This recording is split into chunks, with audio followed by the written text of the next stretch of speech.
थे ना, तो पता नहीं है।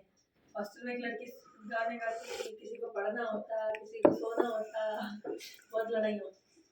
तो जो है जिसको लाइट में नींद नहीं आती, वो कहती लाइट बंद कर, किसी को पढ़ना होता वो पढ़ती। मुझे लाइट में नींद नहीं आती।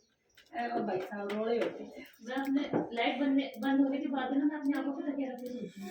ओह माय गॉड, कितना अंधेरा चाहिए आपको? तकिया रखने की आदत तो मेरे को अंधेरा का है ना, कान में आवाज है ना, आंखों में लाइट है, जब तक सो जाओ उसके बाद कुछ भी करो, जब तक घर में सो जाओ सही में।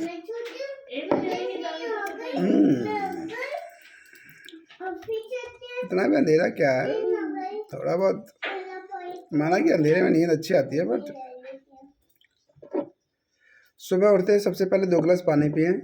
7 AM फ्रेश होने के बाद 5 मिनट जंपिंग जैक, 1-2 मिनट्स प्लॉप एंड 10 मिनट्स दौड़। 8 AM 1 कप ग्रीन टी पी सकते हैं।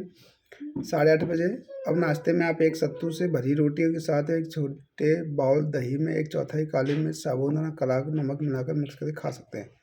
Super diet exercise plan. वाह,